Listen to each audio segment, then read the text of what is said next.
Okay, so today we're going to learn to crochet. I learned a couple of years ago, this is the first thing I did learn, was how to single crochet. So we get our yarn and our crochet hook. I'm using 5.5mm. It's slightly bigger than I would usually use for the thickness of yarn, but I think it's easier to use a bigger hook when you start. So to start anything, we have to always make our chains. So if we make a loop over our index finger, pull up the loop, just like so, get the crochet hook, insert into the loop, and then just pull the yarn through. We've got two tails, pull them both, makes that knot tighter, pull the long one up to the hook, and we'll start making our chains. So if we yarn over, so again, yarn over, pull the yarn through the one loop, that's our first chain. Chain one, so yarn over, pull through, it's chain two, yarn over, pull through, it's chain three, do that again, 4, 5. Now each pattern tends to have its own specific amount of chains that you have to do, so tend to check the pattern first, but 7, I'll do 10 just to start with, 9, yarn over, 10. Okay, so that's our 10 chains. Now if we turn it over, you can see all these little loops at the back, they're the back loops. We're going to be inserting our crochet hook into the back loops to begin our single crochet. Now ignore the first stitch, ignore the first back loop, we're going to insert into the second here. So if we insert our hook into the loop, we've got 2 loops onto our hook now. We're going to yarn over again and pull through the first one and bring that up, so we've got another 2 loops. Yarn over, pull through both loops. That is our first single crochet. We'll go into the second back loop, insert, I'm going to yarn over and secure the stitch, yarn over, pull through both. Let me just repeat this all the way along. So into the back loop, pull through 1, pull through 2, insert into the back loop.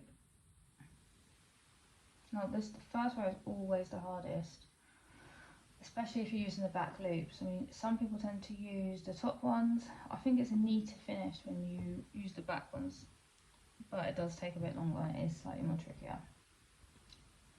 But it's definitely worth the finish at the end if you're making something for someone. So anyway, insert, yarn over, do this all the way along.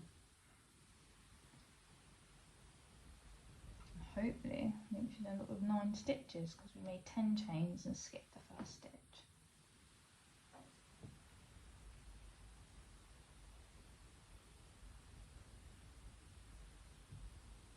Start the hook, and over, pull through the first loop, pull through 2 loops.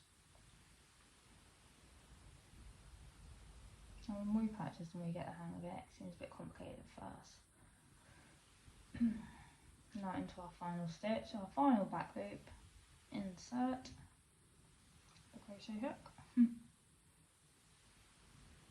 Like so, we've got our 2 loops, yarn over, just like we did before, pull through 1 and then pull through 2. Now to start our next row we have to do a turning chain. Now because it's single crochet, I'm going to make 1 turning chain, so chain 1 and then we turn it over. So we'll go from the back now. Now we skip our turning chain and go into our first, what was our last crochet stitch. We'll go into the first stitch here, through both, insert the hook, pull through yarn through the stitch, secure it, and then pull through both loops. So insert the hook, yarn over, pull through 1, and then yarn over, pull through 2. Insert, yarn over, pull through 1. Simple as that. Our single crochet, row 2. Now I tend to wrap it around my finger just to keep the tension even. I did have a crochet ring which I found was very helpful, but I can't seem to find it, so this is my other way. So we're going to go all the way along, just like that. Insert, yarn over, pull through the stitch, yarn over, pull through both loops.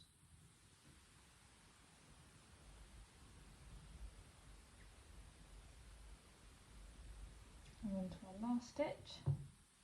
See there? Snip the hook, and then over, pull through the stitch, and then over, pull through both loops. That is our second row of single crochet.